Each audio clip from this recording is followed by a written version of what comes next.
Yang pertama ada pengertian desa. Desa itu secara etimologi dari bahasa Sanskerta dan juga dapat diartikan sebagai petunjuk kesatuan administratif di bawah kecamatan yang dipimpin oleh kepala desa. Terdapat banyak arti desa menurut para ahli. Yang pertama ada Sutarjo Kartodikusumo yang dapat diartikan sebagai kesatuan hukum yang dalamnya terdapat berbagai kelompok masyarakat yang berkuasa mengadakan pemerintahan sendiri. Terus yang kedua ada Bintaro. Desa ini ada perbedaan geografis yang ditimbulkan oleh unsur-unsur fisiografi sosial, ekonomi, politik, dan budaya serta memiliki hubungan timbal balik dengan daerah lain. Menurut Paul Landis, desa memiliki permintaan wilayah penduduk yang kurang dari 2.500 jiwa.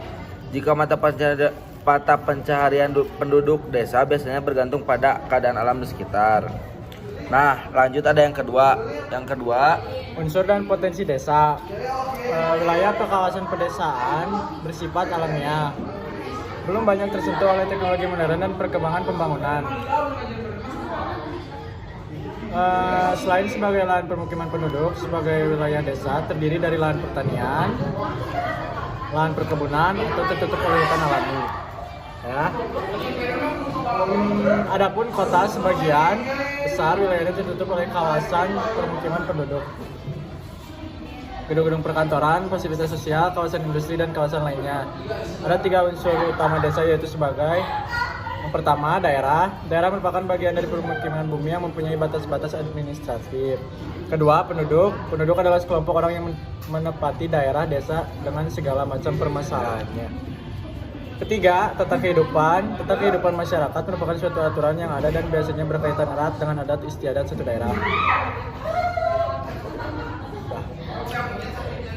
Ada juga potensinya. Potensinya itu dibagi menjadi 2 macam, yaitu potensi fisik dan juga potensi non fisik. Kalau potensi fisik itu biasanya meliputi tanah, air, iklim, dan cuaca, serta flora dan fauna. Ditambah lagi dengan potensi non fisik. Non fisik itu meliputi masyarakat desa itu sendiri. Nah, yang ketiga yaitu ada ciri-ciri dan karakteristik desa. Desa memiliki ciri-ciri umum yaitu sebagai berikut. Yang ke-1 ada ketersediaan lahan terbuka masih cukup luas. Yang kedua, struktur perekonomian bersifat agraris. Yang ketiga, pertanian perekonomian bersifat agraris. Dan yang keempat, desa merupakan kesatuan sosial dan kesatuan kerja. Nah, menurut Dirjen Pembangunan Desa, yaitu ciri-cirinya yaitu penduduk desa masih belum sepadat di kota dan masyarakat desa bermata pencaharian sebagai petani.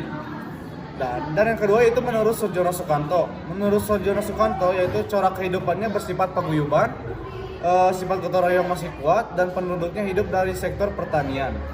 Dan yang ketiga yaitu menurut Richard and Warren, yaitu ciri-cirinya ada 1, kelompok penduduk yang bermata pencaharian utama di bidang pertanian.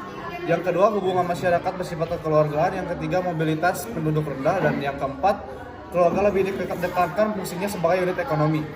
Nah, karakteristik masyarakat desa menurut Soejono Sukanto antara lain sebagai berikut. Yang 1 adalah umumnya masyarakat desa masih memiliki hubungan kekerabatan yang kuat dan masih dalam satu keturunan. Dan yang kedua, masyarakat desa yang masih memiliki sistem kekeluargaan yang kuat biasanya saling mengenal satu sama lain. Dalam istilah geografinya disebut Geminiscape. Dan yang ketiga yaitu penduduk desa bermata pencaharian di bidang agraris, yaitu seperti perkebunan, pertanian, peternakan, dan juga perikanan. Dan yang keempat itu cara bercocok tanam penduduk desa masih tergolong sederhana dan sebagian besar hasilnya masih untuk memenuhi kebutuhan sehari-hari. Yang terakhir itu saling gotong royong adalah sikap yang paling menonjol pada masyarakat desa. Nah, yang keempat ada klasifikasi desa. Setiap desa memiliki lingkungan yang berbeda dalam proses pembangunan. Untuk memajukan desa, pembangunan desa dapat dilihat dari kondisi masyarakat yang ada di desa tersebut. Berdasarkan tingkat pembangunan dan kemampuan pengembangan potensi yang dimilikinya, desa klasifikasi sebagai berikut. A. Berdasarkan potensinya. Antara desa yang satu, desa yang lain memiliki potensi yang berbeda-beda. Hal ini berpengaruhi oleh potensi fisik dan non-fisik yang dimiliki oleh masing-masing desa. Berdasarkan prinsip wilayah perdesaan dibagi menjadi 3, yaitu sebagai berikut. 1. Wilayah desa berpotensi tinggi. 2. Wilayah desa berpotensi sedang. 3. Wilayah desa berpotensi rendah. Yang B-nya berdasarkan perumusan kebijaksanaan pembangunan. 1. Desa cepat berkembang. 2. Desa potensi berkembang. 3. Desa tertinggal.